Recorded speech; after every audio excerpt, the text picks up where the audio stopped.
Hello दोस्तों, good morning. स्वागत है आपका हमारे चैनल आरसी स्टडी पर। कल की क्लास में हमने आपको व्यंजन वर्ग के बारे में बताया था कि व्यंजन के कितने भेद होते हैं। आज की क्लास में हम पढ़ेंगे कि जो हमने आपको व्यंजन के 3 भेद बताए थे, स्पर्श व्यंजन, अंतस्थ व्यंजन, ऊष्म व्यंजन, उनका उच्चारण स्थान क्या है। यह एक ऐसा टॉपिक है जिसमें से चाहे तो यूपी टेट हो या स्टेट हो या तो फिर सी टेट हो, कोई भी परीक्षा हो, इसमें से कम दो क्वेश्चन तो जरूर से जरूर बनते हैं। तो इसीलिए आप इसको थोड़ा ध्यान से देखिएगा। और अगर आप हमारे चैनल पर नए हैं तो हमारे चैनल को सब्सक्राइब करें, और अगर आपको वीडियो पसंद आता है तो लाइक करें, शेयर करें। तो चलिए आज की शुरुआत करते हैं उच्चारण स्थान के आधार पर। कि जैसे कल की क्लास में हमने पढ़ा था कि जो ये व्यंजन के भेद, तो व्यंजन 3 प्रकार के होते हैं। हमने बताया था स्पर्श व्यंजन, अंतस्थ व्यंजन और ऊष्म व्यंजन। अगर आपने नहीं देखा है तो हमारे पिछले वीडियो को देखिए, उसमें हमने आपको बताया था कि व्यंजन जो है वो 3 प्रकार के होते हैं, स्पर्श व्यंजन, अंतस्थ व्यंजन और ऊष्म व्यंजन। आज हम आपको बताएंगे कि जो ये स्पर्श व्यंजन होते हैं इनकी संख्या होती है 25, और हम इनको इनका उच्चारण स्थान क्या है। मतलब कि जैसे हमने आपको कल बताया था कि जो हमारे 25 वर्ण होते हैं जिसको हम स्पर्श व्यंजन कहते हैं, इसको हमने 5 वर्गों में बांटा था। का वर्ग, चा वर्ग, टा वर्ग, ता वर्ग और पा वर्ग। तो ये जो हमारे 5 वर्ग हैं इनका उच्चारण स्थान क्या है, आज हम आपको उसी के बारे में बताएंगे। तो जैसे हमने यहाँ लिखा है का वर्ग, तो का वर्ग के अंतर्गत हमारे जो है 5 वर्ण आते हैं। जैसे हमने लिखा है का, खा, गा, घा, गा। तो ये जो हमारे का वर्ग के अंतर्गत 5 वर्ण आ रहे हैं, तो इनका उच्चारण स्थान क्या है। तो हम जैसे जब आप उच्चारण करेंगे का, खा, गा, तो आपको पता चलेगा कि ये इसका उच्चारण स्थान होता है हमारा कंठ। ये का, खा, गा, घा जब हम पढ़ते हैं तो इसमें हमारे कंठ का प्रयोग किया जाता है, तो इसीलिए हम इसको रखते हैं कंठ ध्वनि के अंतर्गत। तो इसको हम कहेंगे कि कंठ ध्वनि के अंतर्गत रखेंगे। उसके बाद हमारा दूसरा आता है चा वर्ग। चा वर्ग में हम पढ़ेंगे चा, छा, जा, झा, या। तो जब आप कहेंगे चा, तो आप देखिए चा, छा, तो आपको लगेगा कि हमारी जो जिह्वा है, हमारी जो जीभ है, ये हमारे ऊपरी तालु को जो है छू रही है, स्पर्श कर रही है। तो इसीलिए हम इसको कहते हैं तालव्य वर्ण। क्या कहते हैं? तालव्य वर्ण कहते हैं, क्योंकि यह हमारे तालु को स्पर्श करती है। हमारी जिह्वा हमारे तालु को स्पर्श करती है, इसीलिए हम इसको कहते हैं तालव्य वर्ण। फिर हमारा तीसरा आता है टा वर्ग। टा वर्ग के अंतर्गत हम पढ़ते हैं टा, ठा, डा, ढा, अड़ा। तो जब आप उच्चारण करते हैं टा, ठा, डा, तो आपकी जो जीभ का अगला भाग होता है वो हमारे मुख के अंदर ऊपरी छत को स्पर्श करता है, इसलिए हम उसको कहते हैं मूर्धन्य, या फिर कहीं के इसको मूर्धा भी कहते हैं। तो हम इसको कहते हैं मूर्धन्य वर्ण। इसको क्या कहते हैं? मूर्धन्य वर्ण। फिर हमारा चौथा आता है ता वर्ग। ता वर्ग में हमने पढ़ा था ता, था, दा, धा, ना। जब आप उच्चारण करते हैं ता, था, तो आपकी जो जीभ होती है वह आपके दांतों को स्पर्श करती है। आप देखिए ये व्याकरण है और ये कोई मतलब रटने वाली चीज नहीं है, इसको आपको खुद ही प्रैक्टिकल करना पड़ेगा, तभी जाके आपको ये सब समझ में आएगा। तो आप जैसे आप खुद ही जब उच्चारण करेंगे ता, था, दा, धा, तो लगेगी कि आपकी जो जीभ है वो आपके दांतों को स्पर्श कर रही है।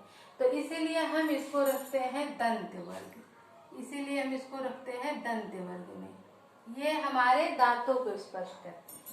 फिर हमारा आता है 5वां वर्ग पा वर्ग। पा वर्ग में हम पढ़ते हैं पा, फा, बा, भा, मा। तो जब हम कहते हैं पा, फा, तो हमारे दोनों होठ जो हैं वो हम जब पा का उच्चारण करते हैं तो हमारे दोनों होठ आपस में स्पर्श करते हैं। तो होठों की स्पर्श की वजह से इसको कहा गया है ओष्ठ वर्ण, क्योंकि यह इसका उच्चारण हमारे होठों से होता है। तो इसको हम कहते हैं ओष्ठ वर्ण। क्या कहते हैं? ओष्ठ वर्ण।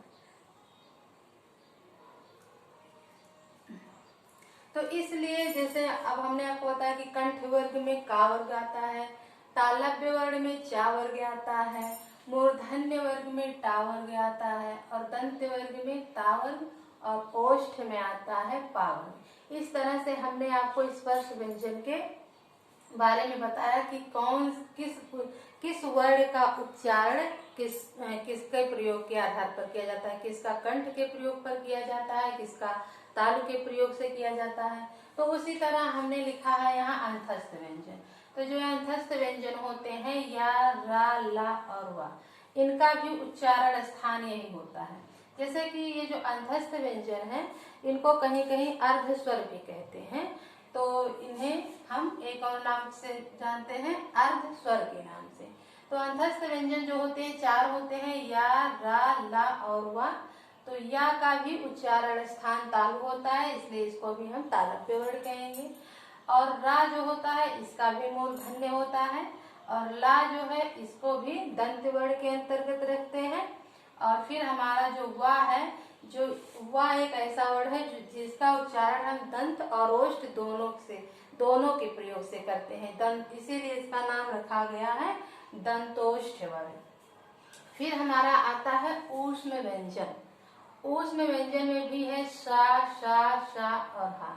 तो इसमें भी जो है ये जो सा है इसको हम कहते हैं, इसको हम रखते हैं तालव्य वर्ण में। और फिर हम इसको जो मूर्धन्य शा होता है इसको हम मूर्धा के अंतर्गत रखते हैं। फिर जो ये सा है इसको हम दंत वर्ग के अंतर्गत रखते हैं। और फिर जो हमारा हा होता है इसको हम कंठ वर्ण के अंतर्गत रखते हैं।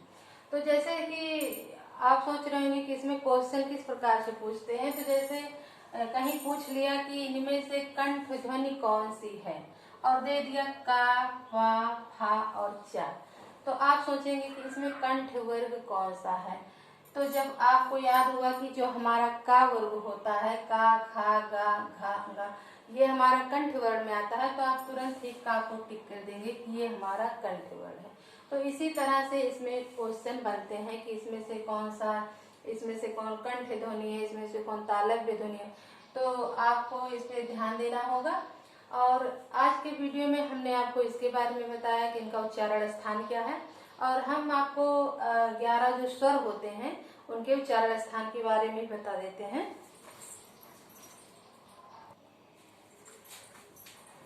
इस तरह से हमने आपको इनके बारे में बताया। तो जैसे हमारे जो 11 स्वर होते हैं उनके बारे में भी हमने आपको यहाँ पर नोट करा दिया कि छोटा आ, बड़ा आ। जैसे हम कहते हैं आ, तो ये हमारे इसका प्रयोग हम कंठ से कर रहे हैं, तो इसीलिए हम इनको भी कंठ वर्ण में रखेंगे। फिर हमारा आता है ई, तो जो ई का उच्चारण करते हैं इसको भी हम तालव्य वर्ण में रखते हैं। और फिर हमारा आता है ऊ, जब आप उच्चारण करते हैं ऊ, तो आपका जो है ये आपको पता चलेगा कि हमारे दोनों ओष्ठ हैं, इसका उच्चारण स्थान ओष्ठ होगा। फिर हमारा आता है री, तो री भी मूर्धन्य के अंतर्गत आता है। फिर हमारा आता है ए और ए जो होता है, ए सबसे पहले इसका उच्चारण कंठ से होता है, उसके बाद फिर हमारे तालु तक स्पर्श होता है, तो इसीलिए हम इसको रखते हैं कंठ तालव्य के अंतर्गत। और फिर हमारा आता है ओ, तो इसमें पहले आ का उच्चारण करते हैं तो हमारे कंठ से निकलता है, और उसके बाद जब हम ओ कह देते हैं तो फिर हमारे ओष्ठ का भी इसमें प्रयोग हो जाता है। तो इस तरह से हम ओ और औ को कंठोष्ठ वर्ण में रखते हैं। तो इस तरह से हमने स्वर और व्यंजन जो हमारे 52 वर्ण हैं हमने उनको बता दिया कि किसका उच्चारण स्थान क्या है।